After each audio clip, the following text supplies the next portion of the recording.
So in today's video, it's going to be a three-part video. This one I'm going to show you the best lamb chop marinade. So the very first thing you want to do, of course, is grab some gloves. I had other gloves on, but I was cleaning them. So I cleaned them with some apple cider vinegar and some water, soaked them, and then now I rinsed them off, and now I am patting them dry. So next, you want to cut them. I cut these in twos just to make them a little thicker. If you guys don't know, you should know by the price when you go to the restaurant. This is a gourmet meal.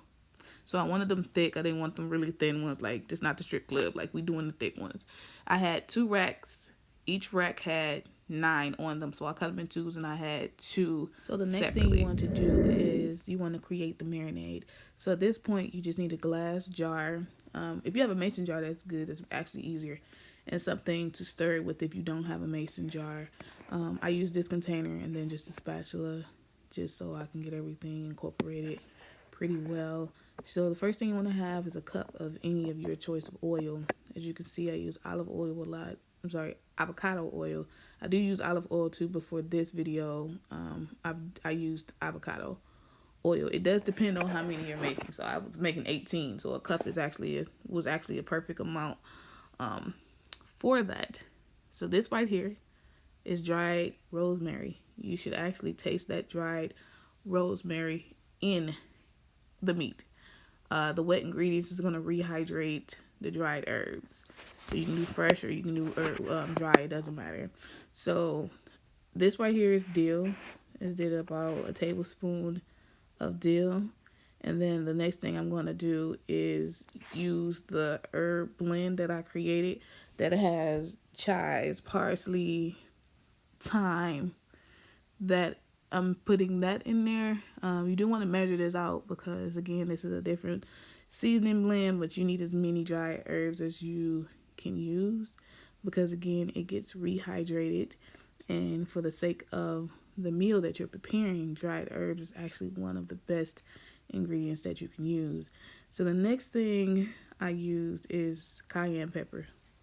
You don't need a lot of this, but I did a lot of lamb chops, so that's why you see me doing probably about a tablespoon of that.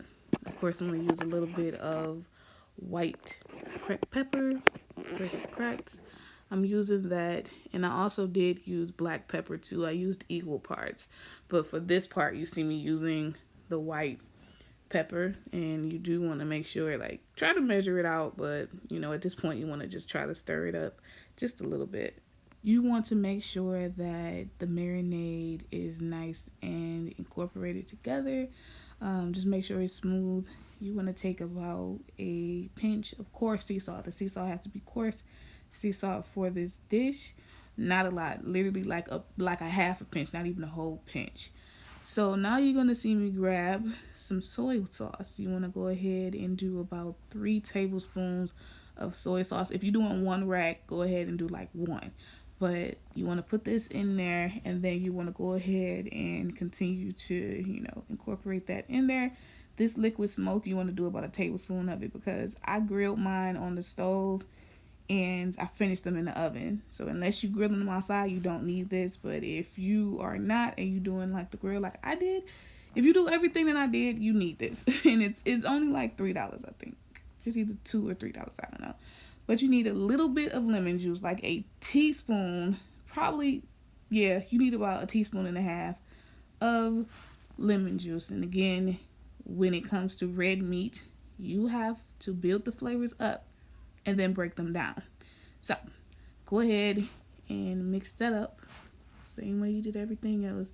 Make sure everything is nice and well mixed up. Add cracked black pepper.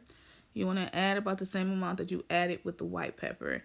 I know it's pretty difficult to do to try to, remember the measurements, but make sure you add the black pepper as well. For the next step, I know y'all looking like, why do I have brown sugar? So I'm going to give you a quick lesson when it comes to red meat, specifically lamb chops and steak.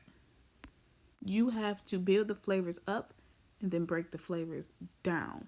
Building the flavors up, you're mixing everything together. Breaking the flavors down means that you are not overpowering one ingredient with the next one. So keep in mind that we did add 3 tablespoons of soy sauce. So I'm going to add 1.5 tablespoons of brown sugar to break the soy sauce down, which means it will kill the sodium.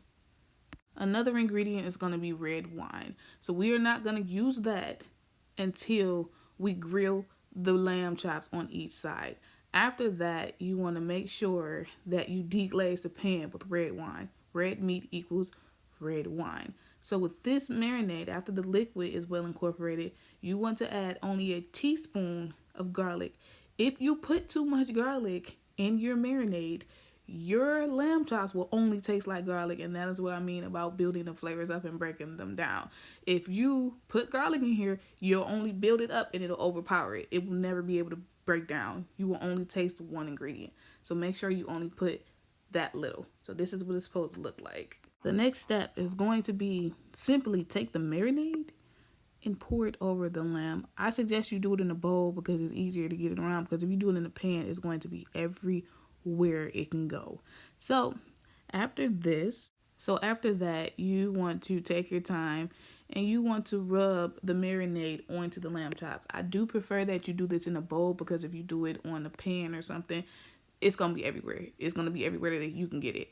So you actually got to violate this lamb. Like, you got to rub it, you got to move, you got to do a lot of stuff to this lamb to get the marinade well incorporated. So when y'all done doing that, you want to marinate this for a minimum of 2 to 24 hours. Y'all can go ahead and go to my next video. I'm going to show you how to cook these one of the best ways if you're not cooking at an outside grill. So I'll see y'all in a minute.